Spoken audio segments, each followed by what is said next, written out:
have more than 2 people. You plan all these things and then you're not sure how many are going to show. So thank you for taking time out of your busy summer day to be with us today. I'm Julie Rogers, the Kalamazoo County Board Chair, and I have been a commissioner for 4 terms. Up here are our colleagues that were elected for this 2019-2020 term. And we chose to be here in this Health and Community Services Department today for the State of the County address because as we were speaking with many people around the community, they didn't realize that we moved, which was over a year ago, from our Nazareth campus where we were located for over 20 years.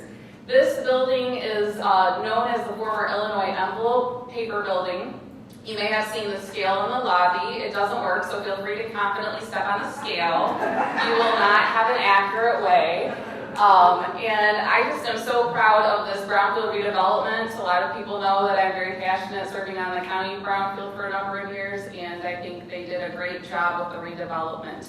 The space is 45,000 square feet. I had that question earlier, and we're on 3 floors. We're on the 3rd floor. The lobby is located on 2, so don't get confused later. Some people were confused earlier and went down to the bottom floor, which will not get you out of here. A couple of things I want to start out with highlighting since we are in the HCS department. I'm very proud of their ongoing Healthy Babies, Healthy Start program. They procured a $5 million grant, and we were one of 5 counties in the state to be awarded such a sum. Specifically, it's going to be going to improve pregnancy outcomes and decrease disparities in our community. It's a grassroots program that works collectively with the community to address infant mortality. The expansion will also include our fatherhood services program, and $120,000 will specifically go towards the annual maternal and morbidity grant. Also co-located here, if you were on a tour, you may have heard about the Veterans Department new collaboration with KCMH SAS. And I'm really proud of Executive Director Jeff Patton's shop and all that he's done to collaborate and enhance our services. He actually co-located his Veterans Division here within our veterans, and they've done a number of things which are on the screen. I'm not going to read all of them. I do want to emphasize that they co-hosted the first ever Veterans Mental Health First Aid panel, and we have really increased and stepped up our game with mental health services specifically for veterans. They've also had a number of town halls, and we have strengthened our community partnerships, particularly with the Battle Creek VA. I'm going to engage in a couple of slides here on basically what I would call the Public Defender Office, but criminal justice reform in general. So this first one here is us signing our contract in February with our new Public Defender Office, which is known as Kalamazoo Defender, Inc. We are the first one in the state to have our partnership with a nonprofit, actually. Some counties are doing it in-house, and we really believe in transparency and having a separate entity for our indigent defense. For those of you that aren't aware, prior to this, we had court-appointed attorneys, and while they did a fantastic job, we had limited resources at the county level. And so you heard those stories about people meeting with their attorney right before a court hearing. I'm very proud to have comprehensive services. Not only are they getting the appropriate legal representation that they need, but we also have a social worker on staff. And so it's truly wraparound holistic services for the whole family. My understanding is they're in the process of hiring an immigration lawyer as well, and they also have bilingual staff. I also was asked by National Association of Counties, NACO, last year to apply for a MacArthur Foundation grant. And because the county does not currently have a grant writer dedicated to just grant writing, I reached out to Mayor Bobby Hopewell from the city of Kalamazoo. They do have a grant writer that helped us, and we worked on this for only 2 weeks, and shockingly, to my amazement, we were awarded. We were one of 5 county-city partnerships in the country awarded this grant, and it's specifically to work on decreasing the number of young adults aged 17 to 24 in our jails. Out of this work, and with us pictured is Assistant Chief of Police Dave Boyson, the tall guy in the back. To the right of him is Grady Bridges, a data and numbers cruncher at the state of Michigan. Over to my right, of course, Mayor Bobby Hopewell, and in the back, District Court Chief Judge Chris Hanukkah. out of this, one of the goals that we decided on was to have a criminal justice counsel. And ironically, that was told to us that it was one of the best practices in the country. Ironically, as we were researching it, we realized, lo and behold, Kalamazoo County was, of course, a leader in this back in 2000 to 2005. We had already had a criminal justice council called the KCJC. So we basically have reconvened this amazing group of individuals. You'll probably recognize many of them up there. And I have the list of county courts, the sheriff, the prosecutor, KDPS, City of Portage Police, Kalamazoo Township Police, KCMH SAS, OCC, and Kalamazoo Defender Inc., along with us, the county, and our county administrator, are that group that is meeting monthly. And I think the two primary goals that we're already working on are breaking down silos and communicating on a better level. So look for that to continue the work of decreasing the overall number of adults in our jail. Some of you probably heard, myself included, I tried to fly out of Kalamazoo, and lo and behold, when I went to book my flight, there were none, and I remembered suddenly, oh, the airport's shut down for 2 weeks for very good reason. Earlier in June of this year, we repaved the runway. It was a 90% federal FAA dollars, 5% from the state of Michigan, and 5% from a local match. And I'm jokingly telling Governor Gretchen Whitmer that she wants to fix those damn roads and partner with Kalamazoo County, because the last time we repaved this was in 1998, which I think is pretty impressive. I don't know about you. So maybe we can use those materials on the Michigan roads. Also, one of the things I'd like to highlight is our tax foreclosure initiative. And we have had 0 owner-occupied foreclosures in the city of Kalamazoo in the past year. And we are also at a 10-year low for tax foreclosures countywide, and that's quite a feat. Thank you to Treasurer Balkema for her efforts in that, as well as our city partners. And with that, I'm going to turn it over to Vice Chair Tracy Hall to talk about our new Animal Services Division.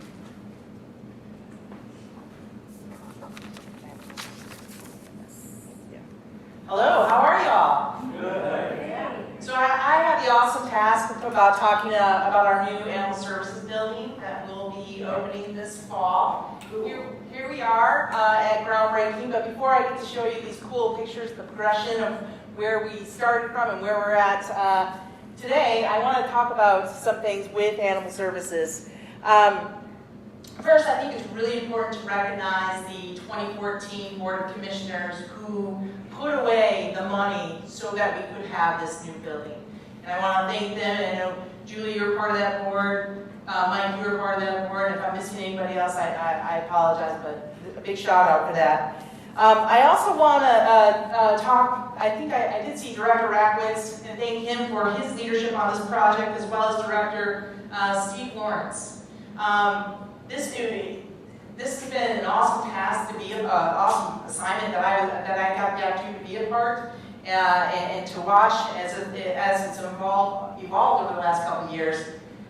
There are many people whose voices who had input into this project, including our administration, our IT, buildings and grounds, and finance, and many elected officials. And a special shout out to my colleague Roger Tenier for his input on the project as well. One of the things that you're going to see, one of the goals that I have had for a long time, even before getting on the board, is how can we increase adoption rates and reduce nature rates at our county facility. This new building, I think, my own personal opinion, but I think the new building itself is going to go a long way into doing that. But also the way that this building is being built. It's being built with state-of-the-art HVAC. That's not only going to be healthier for the staff, but healthier for the animals as well. It's going to have brighter and newer lighting that's going to make the dogs and the cats and whatever other animals Director Lawrence brings in, which can be unique sometimes, make them happier. And one of my favorite things about this new building is it's going to have a place outside where you can play with the dogs or walk the dogs or have a meet and greet, so there'll be an open area that's fenced in. It's all fenced in. Even if you want to adopt a husky. And it'll also have outside kennels so they can get exercise. So with the creation of this new building, the animals' health and their welfare was really put first. So I'm really excited to unveil some of these pictures. Are you all ready? All right. Well, this was awesome, groundbreaking. And then here's the aerial way back about a year ago. And then we move into the fall. We're starting to see a little bit of shape. In the winter, even more. Here we are in January. Oh, this is last May, so not that long ago. And here we are just a few days ago. So this fall, Animal Services will be hosting an open house, and I hope that you all come by and see it. Additionally, I would be remiss if I didn't do my own personal plea that we don't have to wait to the fall to adopt a beautiful being like my Hillary. You can actually go tomorrow and adopt her if you like. Not her. No. Go get a beautiful specimen like her. She came from Animal Services in 2012, and she is, yeah. But so come on and check it out. I'm really proud of this project, and I think I can speak for all 11 of us on the board and administration that we're all pretty proud to this project. Oh, now it's my privilege to introduce the quarterback of the county, our administrator, Tracy Morgan.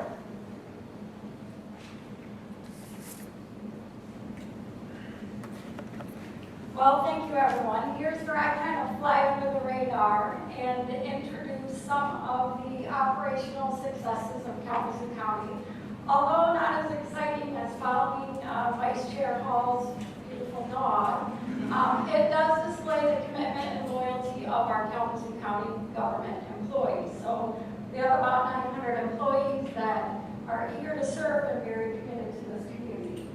We have core financial strengths that are an extreme success for Kalamazoo County and we focused on for many years. We have a AA+ bond rating.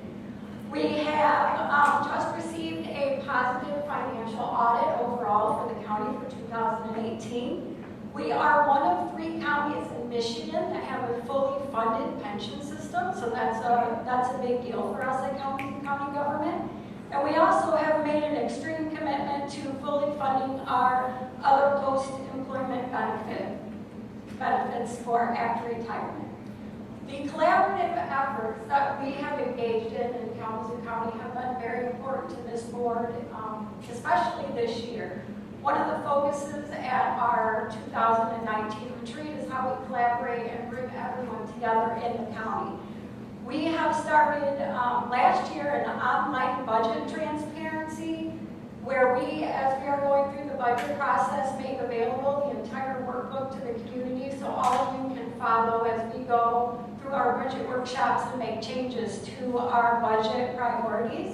We also engaged, starting last year, in a resident budget survey. Before we start the budget process, we actually go out and solicit as much feedback as we can get from the entire community, and we use that when we make our budget recommendations and priorities. And just from last year to this year, we have doubled our numbers of residents that have communicated feedback to us, and we've used that for our 2020 budget recommendation that we will start at the beginning of September. We also, for the first time, have brought all the community partners and municipalities together to focus on what's really important for our community.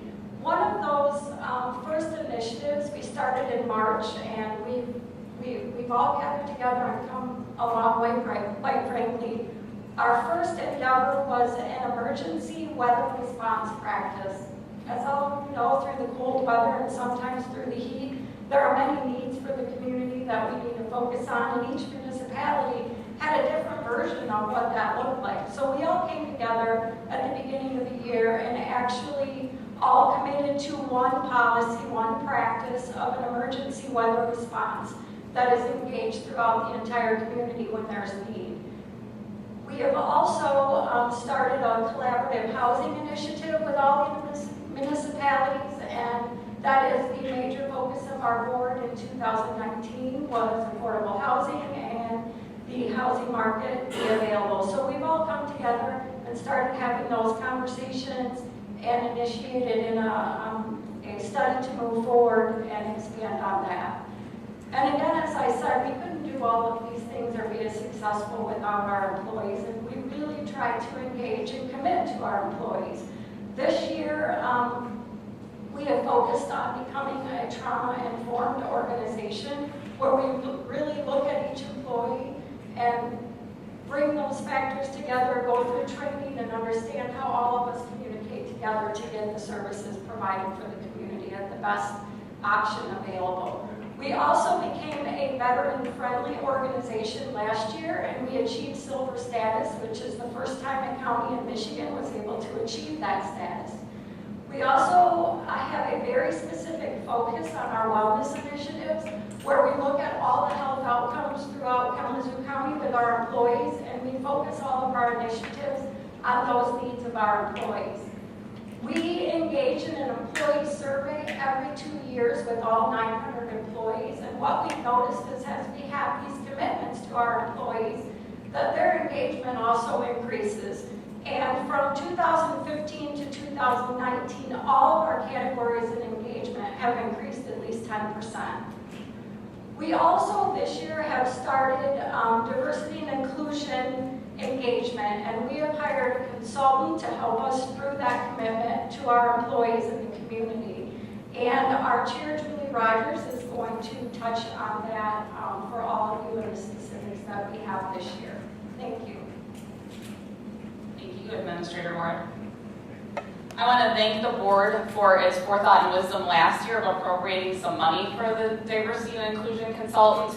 We actually had quite an engaging process. We had the entire board, all 11 of us, participate in a evidence-based survey that measures what our attitudes are. We also had one-on-one staff interviews with several staff members throughout the organization from top to bottom. And then we had an employee survey based on their opinions. And what we found was on those scale of 1 to 5, 1 being not so inclusive and 5 being very inclusive and no institutional racism, we're at a 3. And so I'm here to say that this board is committed to improving. I think 3 is a solid place to start. Can we do better? Absolutely. And I am committed to having a conversation with our board about the findings of that so that we can move our county to being even more inclusive and breaking down institutional racism within our own walls. The last thing I want to highlight is the Vicksburg Mill. And again, we are in a redeveloped brownfield. I served on the Kalamazoo County Brownfield Redevelopment Authority for 11 years. Brownfields are near and dear to my heart, and so I want to showcase this very special project. We are the second county in the state to receive transformational status, second only to Wayne County. And why that is so special is it opens up even additional TIF taxing permit financing dollars for this giant project. It's as you can see, the picture down there is a picture of the old mill, and it's a 430,000 square foot facility. It will generate 221 new jobs at a minimum, 75 to 100 construction jobs, $60 million in private investment due to the vision of Chris Morse, who's a native resident of Vicksburg, $10 million in state TIF, and an additional $10 million in transformational dollars. People have asked me, how is this all going to happen? You know, is it just making beer? You're not going to sell that many beers to Kalamazoo County residents. Well, I can assure you, it's much more than a craft brewery, even though that is a significant part of it. The vision is to be an outdoor event space. If any of you have gone to Austin, Texas and seen South by Southwest Music Festival or Chicago Lollapalooza, it's going to be that big and that cool. They will also have food and beverage production on site, a hotel, and residential condos and apartments. Also, one of my favorite features is preserving the wetlands. It's going to be truly transformational for the area of Vicksburg and our entire region.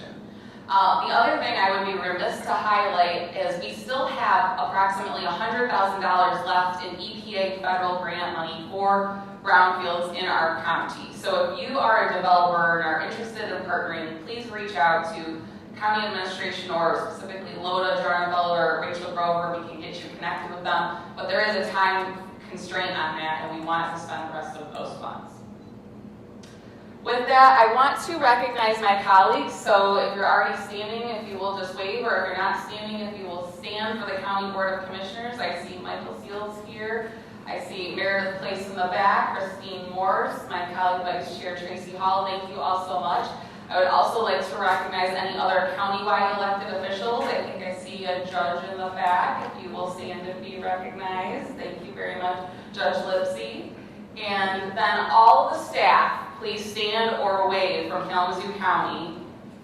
I think Miss Mary Balcamo is in the front too. Thank you for waving. So it takes a village. Thank you for everyone that contributes to Kalamazoo County.